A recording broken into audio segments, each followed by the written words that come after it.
Hello guys, welcome back to my channel. अगर आपने subscribe नहीं किया तो प्लीज़ सब्सक्राइब कर लीजिए ताकि आपको आने वाले टाइम पे नोटिफिकेशन मिलते रहें।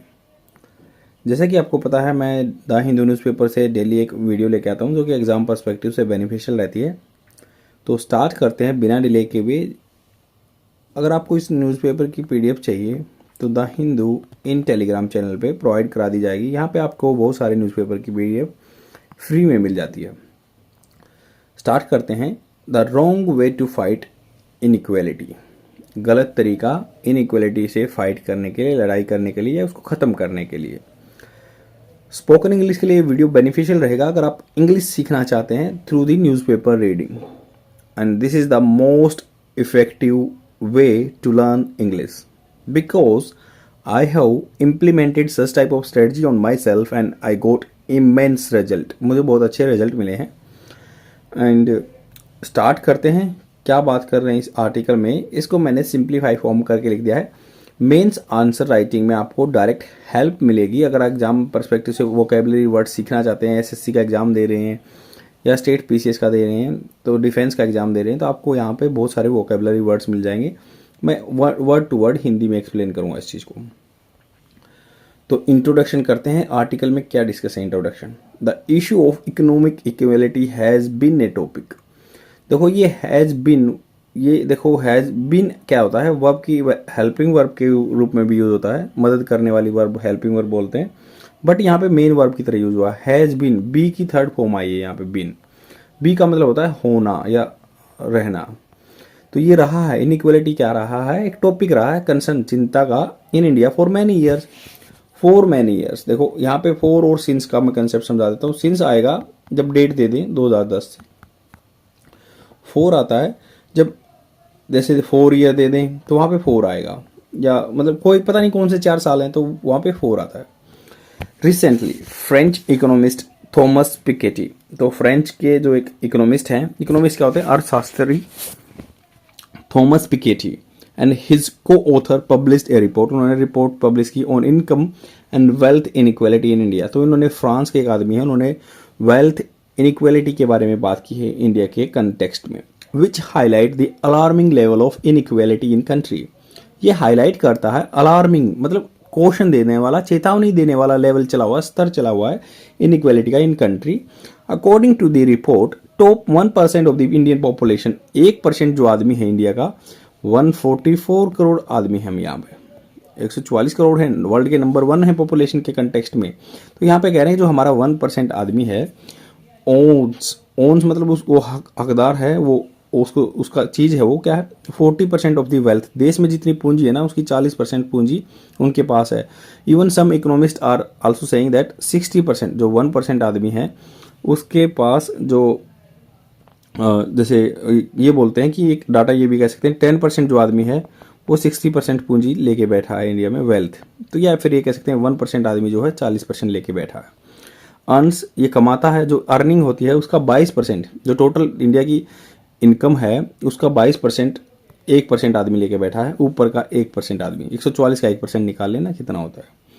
वाइल द बॉटम 50%, नीचे के जो 50% आदमी हैं, ओन्स, उनको 6.4% ही वेल्थ मिलती है, मतलब वो कुल 6.5% में ही गुजारा कर रहे हैं, नीचे के जो 50% आदमी हैं। And earns 15% of total income, total income का 15% ही कमा पाते हैं। दिस हैज स्पार्क्ड, ये हैज वर्ब की third form present perfect tense. तो इन्होंने क्या स्पार्क, क्या चिंगारी दे दी है ये डिबेट को, एक डिस्कशन को, on how to address the issue of economic inequality. Economic inequality को कैसे सोल्व करें, इस प्रॉब्लम को। कोर इशू क्या है? आपको पता है कि कांग्रेस की अभी नए मैनिफेस्टो में कहा भी है उन्होंने कि भाई हम इनहेरेंट टैक्स लगाएंगे। मान लो को पिताजी से लैंड ट्रांसफर होती है तो उसको बच्चे को ट्रांसफर होती है, इस पर डिबेट भी एक लगा हुआ है। सेम ऐसे ही उसी मुद्दे को लेकर चल रहे हैं। कोर इशू क्या है इस आर्टिकल में? Core issue is that current approach, जब अब फिलहाल जो तरीका गवर्नमेंट अपना रही है to addressing economic inequality which focuses on redistributive policy. Redistributive का मतलब होता है जिसके पास ज़्यादा पैसा उससे लेके गरीबों में बांट देना, रीडिस्ट्रीब्यूशन करना, बंटवारा करना। पॉलिसीज, नीति लेके आ रहे हैं, such as wealth tax, wealth को लेके टैक्स है। May not be the most effective way to address the problem. May not be, शायद ये तरीका न हो मोस्ट इफेक्टिव, अच्छा तरीका to address the problem The data presented by the Piketty and his co-author suggests that economic pie has grown significantly in India. तो economic पैसा तो हम बहुत ग्रो कर गए हैं over the last 30 years, that the real income of the bottom 50% has increased fourfold between 1991 से 2022. मतलब ये बोला ना कि हमने 50% जो आदमी है वो केवल 15% ही कमाता है, तो उनकी 4 फोल्ड 4 गुना तो बढ़ी है उनकी इनकम।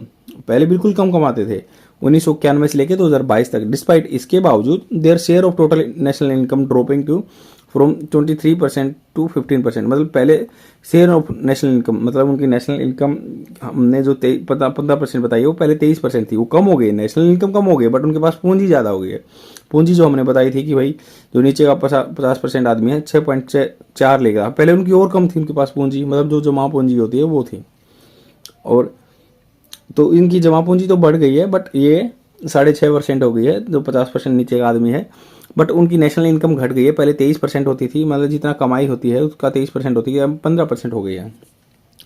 ये सजेस्ट करता है कि size of India total economic pie has grown so much. Economic pie तो बढ़ गई है, but bottom 50% now enjoy higher real income. तो 50% जो नीचे के आदमी है वो एंजॉय करते हैं हायर रियल इनकम। सच्चाई में मतलब रियल इनकम क्या होती है, उसमें से टैक्स और उसके डिडक्शन कर दें तो तब रियल इनकम होती है। डिस्पाइट के बावजूद receiving a much lower share of national income, अच्छी खासी लेते हैं फिर भी उनका शेयर कम रहता है, क्योंकि 15% ही है तो नेशनल इनकम का नीचे वाले 50% आदमी का। हालांकि income share of any group in the market economy depends on their ability to compete against others in the market. हालांकि जो इनकी इनकम का शेयर है एनी ग्रुप का, किसी भी ग्रुप का in market economy, market depends on their ability to compete against others in the market for a share of total national income. Therefore इसीलिए द टॉप 1% इनकम अर्नर, जो 1% आदमी है जो कमाता है, earn 53 lakh an average annually, मतलब annually साल में 53 लाख रुपए कमाता है जो ऊपर का 1% आदमी है। वाइल बॉटम जो 50% नीचे के 50% आदमी हैं, आधे आदमी जो हैं अर्न करते हैं जस्ट 71,000 71,000 रुपये कमाते हैं per annum annually, because of their differing ability to compete in the market. उनकी एबिलिटी योग्यता अलग अलग हैं मार्केट में कम्पीट करने की। ये सजेस्ट करता है कि the way to address economic inequality is not just redistributive wealth. ये कहते हैं कि भाई जो इकोनॉमिक इनइक्वालिटी है ये जस्ट ये नहीं कि भाई पैसे वाले से लो और नीचे वाले को दे दो, नहीं, rich to poor, but to create environment, ऐसा माहौल बनाओ कि where poor have more opportunity to compete and earn a higher income. मतलब उनको अवसर देने चाहिए गरीब आदमी को कमाने के, कम्पीट करने के और हायर इनकम बनाने के। वे फॉरवर्ड इसका सॉल्यूशन क्या है? To address the issue of economic inequality in India the following steps can be taken, लिए जा सकते हैं। Taken by the passive form है बी टेकन, जैसे this can be done by you, ऐसे बोलते हैं ना। लिबरलाइज करो, लिबरलाइज मतलब एलपीजी लिबरलाइजेशन प्राइवेटाइजेशन ग्लोबलाइजेशन आया था ना 1990 में, तो ऐसे ही छूट दो, लिबरलाइज करो द फाइनेंशियल सेक्टर को, पैसे से रिलेटेड सेक्टर को लोन मिलने चाहिए, मेडिकल एजुकेशन सेक्टर को लिबरलाइज करो, इसमें प्राइवेट सेक्टर भी इन्वॉल्व हो सकता है। This would allow the poor to invest in the public building the skills for higher paying job. Higher paying job के लिए स्किल्स डेवलप हो जाएगा, कैपेसिटी बिल्डिंग हो जाएगी आदमियों की, उनके पास स्किल आ जाएंगे, उनकी एबिलिटी बढ़ जाएगी, compete in the market. Protect property rights of the poor, property right poor के गरीब के आदमी को बचाओ। This would make it easier for the poor to start their own business, उनकी प्रॉपर्टी को बचाओ, वो अपना बिजनेस स्टार्ट कर सकते हैं on a higher income. Increase competition in the market, market में कंपटीशन बढ़ेगा तब this would ensure that the best investor rise to the top level of the wealth hierarchy, enlarge the size of economic pi and benefiting everyone. देखो पाई ये है, जैसे pie chart बनता है ना, पाई चार्ट बोलते हैं भाई, यहाँ पे ये गोल चार्ट बना के बता देना पाई, तो इसका शेयर इतना है, ये इकोनॉमिक पाई वो लगा लो, ये सिस्टम बोलते हैं इकोनॉमिक पाई को। ये दिस वुड इंश्योर, ये इंश्योर कर देगा, पुख्ता कर देगा कि दैट बेस्ट इन्वेस्टर जो ज़्यादा इन्वेस्ट करता है पैसा, rise to the top level, जो ऊपर पहुंच गए हैं ऑफ द वेल्थ हायरार्की, पैसे के रिलेटेड में जो ऊपर पहुंच गए, जैसे मान लो अपने तो अंबानी जी हैं, एनलार्ज करता है ये साइज ऑफ, बढ़ाता है इकोनॉमिक पाई का बढ़ा देगा, बेनिफिटिंग एवरीवन, सबको बेनिफिट करेगा। Avoid redistributive policy such as wealth tax, ऐसे रीडिस्ट्रीब्यूटिव पॉलिसी को कम करो, क्योंकि कल के आर्टिकल में हमने देखा था कि भाई वो कहते हैं कि आदमियों को जिस पे कॉरपोरेशन टैक्स है उन पर ज़्यादा लगाओ तभी फायदा होगा, उनका टैक्स कम जा रहा है जो ज़्यादा पैसे, बट ये कह रहे हैं कि नहीं, ऑपोजिट में बोल रहे हैं, रीडिस्ट्रीब्यूटिव टैक्स को कम करो। दिस पॉलिसी में हैव अनइंटेंडेड कंसिक्वेंसेज, मतलब मे हैव शायद हो सकता है इनका बिना चाहा हुआ, जो चाहते नहीं ना आदमी, कंसिक्वेंसेज रिजल्ट हो सकते हैं, सच रिड्यूसिंग इन्वेस्टमेंट, मान लो उसके पास टैक्स लगा देंगे पैसे वाले आदमी के पास, तो वो इन्वेस्ट नहीं करेगा मार्केट में, इफेक्ट कर सकता है income of the orderly worker. तो आगे वो नई फैक्ट्री नहीं लगाएगा, तो जो सामान्य आदमी काम करने वाला उसके पैसे नहीं आएंगे। Focusing on creating an environment, ऐसा एनवायरमेंट बनाओ where the poor have more opportunity, गरीब को ज़्यादा अवसर मिलने चाहिए टू कम्पीट करने के लिए, मतलब ज़्यादा से ज़्यादा वो होनी चाहिए, कैपेसिटी बिल्डिंग होनी चाहिए, earn a higher income. This would involve, would कहाँ पे यूज होता है, मतलब फ्यूचर में पॉसिबिलिटी हो जहाँ कन्फर्मिटी नहीं हो, कन्फर्म नहीं है बट आप डाउट में है तो इसलिए वुड यूज कर लो। तो दिस वुड इन्वॉल्व, इसमें इन्वॉल्व होगा creating an environment where poor have access to education, education होना चाहिए, हेल्थ केयर होना चाहिए, other resources that would enable them to compete more effectively in the market. By taking this steps, ऐसे कदम लेके उठा के India can create an environment where economic inequality is reduced, everyone has the opportunity to earn a higher income and improve their standard of living। अच्छी income कमाएगा और अच्छा उसका लिविंग स्टैंडर्ड हो जाएगा। आज के लिए इतना ही, आई होप आपको समझ में आएगा। बहुत ही इंपॉर्टेंट आर्टिकल है ये, दूसरा पर्सपेक्टिव दे रहा है कि भाई रिडिस्ट्रीब्यूटिव टैक्स पॉलिसी नहीं होनी चाहिए। जैसे हम कहते हैं ना कि भाई ज़्यादा पैसे वाले पे टैक्स लगाओ और गरीबों में वेलफेयर स्कीम्स के लिए बांट दो, नहीं, ये कह रहे हैं कि भाई उसमें उसको तो उतना ही रहने दो, उसके पास टैक्स कम लगेगा, वो उसका बिजनेस बढ़ेगा तो वो ऑटोमेटिकली फैक्ट्री बिल्डअप करेगा।